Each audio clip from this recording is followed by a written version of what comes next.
बच्चों नमस्कार। अब आपकी जो आज की वर्कशीट है वो आपका टेस्ट से रिलेटेड है। तो अब प्रैक्टिस टेस्ट है आपका, जो आपने ट्रिग्नोमेट्री के बारे में इससे पहले सीखा उसी पे बेस्ड क्वेश्चंस हैं। आपने खुद से प्रैक्टिस करना है और प्रैक्टिस करने के बाद सॉल्व करके इसको सबमिट करना है। फर्स्ट क्वेश्चन देखिए, मैं एक बार इसको एक्सप्लेन कर देता हूँ। Write the measure adjacent side, आपको इसमें बताना है एडजेसेंट साइड कौन है, अपोजिट साइड और उसका लेंथ बताना है, और हाइपोटेन्यूज भी बताना है। लेकिन ये एडजेसेंट और अपोजिट साइड किसके लिए? एंगल ए के लिए। ये देखिए एंगल ए है, तो अब इसके हिसाब से आपको बताना है कि एडजेसेंट साइड कौन है और अपोजिट साइड कौन है। और ये 90 डिग्री है, तो आपको पता है कि 90 के सामने वाला हमेशा हाइपोटेन्यूज होता है। तो बाकी को आप यहाँ पे हाइपोटेन्यूज क्या है, एडजेसेंट साइड क्या है और ऑब्ट्यूज अपोजिट साइड क्या है। हिंदी वाले बच्चे, एडजेसेंट साइड का मतलब संलग्न भुजा, अपोजिट साइड का मतलब सम्मुख भुजा। किसके सम्मुख? कोण ए के सम्मुख, और संलग्न किसके? कोण ए के। और हाइपोटेनियस मतलब कर्ण। कर्ण क्या होता है? कर्ण होता है 90 डिग्री के सामने वाला। और जो भी कोण लेते हैं उसके सम्मुख भुजा को अपोजिट साइड कहते हैं, और उसके साथ वाले को एडजेसेंट यानी संलग्न भुजा कहते हैं। तो संलग्न भुजा और सम्मुख भुजा, और लेकिन कोण ए के हिसाब से बताना है। और कर्ण के बारे में, कर्ण बदलता नहीं, वो हमेशा 90 के सामने ही होता है। तो लिख दीजिएगा।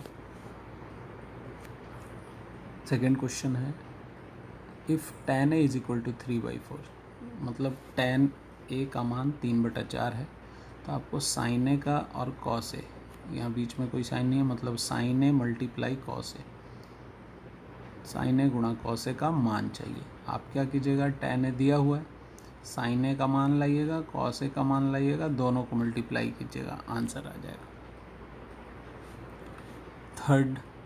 तीसरा क्वेश्चन है आपका, कह रहा है कि if x tan 45 sine 45 degree sine 30 degree बराबर cos 30 degree tan 30 degree, x चाहिए।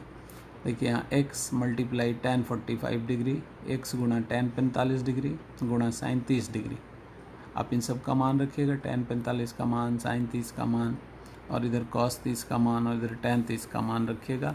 एक इक्वेशन आ जाएगा, फिर x का मान निकालिएगा, जो आंसर आएगा वो इसमें से टिक कर लीजिएगा।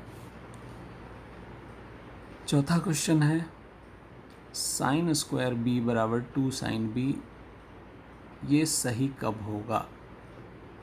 तो आप इसमें साइन स्क्वायर b के तरफ 2 साइन b को लाइएगा, लाने के बाद साइन b कॉमन हो जाएगा, तो फैक्टर बन जाएगा sine b bracket sine b minus 2।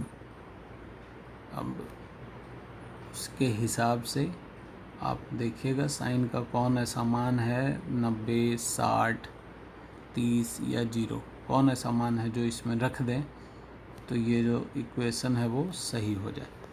तो आप देख लीजिएगा कौन सा मान होगा। इसके बाद देखिए 5 tan स्क्वायर ए माइनस 5 सेक स्क्वायर ए प्लस 1 का वैल्यू कितना होगा? तो देखिए यहाँ पे 5 कॉमन कर लेंगे तो एक आइडेंटिटी बन जाएगी यहाँ पे, और उस आइडेंटिटी की वैल्यू यहाँ पे रखिएगा, तो 5 और ये नंबर फिर मिल जाएगा, क्योंकि आइडेंटिटी आपको पता है, याद रखना था आपको, सेक स्क्वायर ए माइनस tan स्क्वायर ए बराबर 1, और उसके हिसाब से वैल्यू देंगे, और जो आंसर इसमें सही होगा टिक कीजिएगा। छठा क्वेश्चन है, y मल्टीप्लाई साइन 45 y गुणा साइन 45 डिग्री कॉस 45 डिग्री बराबर tan square 45 degree minus cos square 30 degree.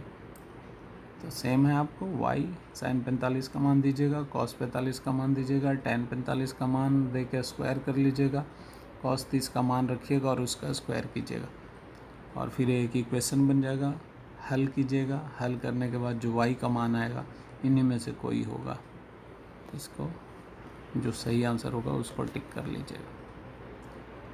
7th, sign ए बराबर 1/2, तो कॉट ए का मान चाहिए। तो साइन ए आपको पता है p/h होता है, हिंदी में हो जाता है लंब बटे कर्ण।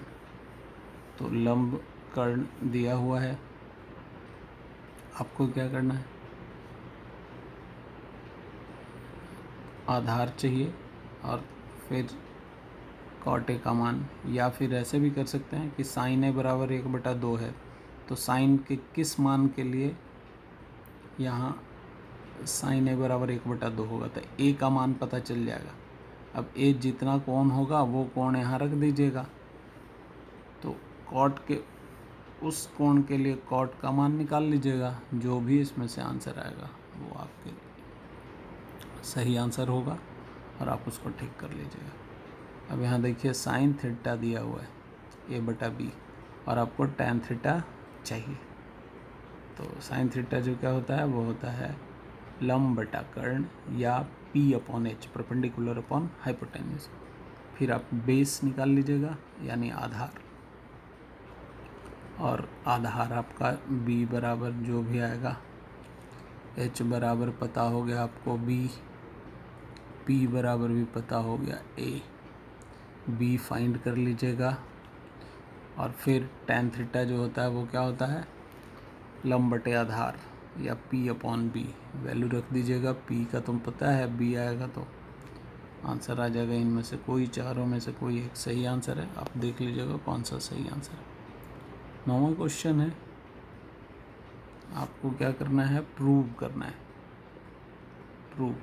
tan theta plus 2 tan theta plus 1 बराबर इतना लाना है।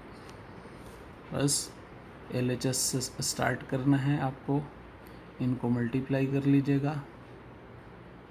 मल्टीप्लाई करने के बाद ये मल्टीप्लिकेशन tan² थीटा के फॉर्म में, tan थीटा के फॉर्म में और कांस्टेंट के फॉर्म में आ जाएगा। अब tan² थीटा के जगह पे आप उसका आइडेंटिटी से sec² थीटा के रूप में कन्वर्ट कर सकते हैं। आप tan² थीटा जो है sec² थीटा वाले रूप में लिखा जा सकता है, क्योंकि सर्वसमीका आपको पता है sec² theta minus tan² theta बराबर 1, उसका इस्तेमाल कीजिएगा। इस्तेमाल करने के बाद आप अपने आप इस रिजल्ट पे पहुंच जाएंगे और ये सॉल्व हो जाएगा। नेक्स्ट क्वेश्चन है 1 plus cot square theta upon 1 plus cosec theta. आपको लाना है कॉसेक थीटा। देखिए यहाँ पे कॉट स्क्वायर थीटा है, यहाँ पे आप आइडेंटिटी इस्तेमाल कर सकते हैं। सर्वसमीका जो था कि cosec square theta minus cot square theta बराबर 1, और उसको 3 तरह से लिख रहे थे, तो कॉट स्क्वायर थीटा का मान यहाँ पे रखिएगा, तो वो कॉसेक स्क्वायर थीटा -1 होगा। फिर और भी एक कुछ आइडेंटिटी है, इस्तेमाल कीजिएगा और फिर सॉल्व कीजिएगा, आंसर कॉसेक थीटा ही आएगा। तो LHS से शुरू करना है, RHS लेकर के आना है। इसमें भी LHS से शुरू करना है। ये 9वां और 10वां जो प्रश्न है LHS से शुरू कीजिएगा और RHS लाइएगा। इसमें भी वैसे आइडेंटिटी का पूरा इस्तेमाल कीजिए अच्छे तरीके से, और आपका टेस्ट ये जो प्रैक्टिस सेट है वो बहुत अच्छे से हो। तो आप इस प्रैक्टिस सेट को पूरे अच्छे से कीजिए, दोनों मीडियम वाले बच्चे, हिंदी मीडियम और इंग्लिश मीडियम दोनों। धन्यवाद बच्चों।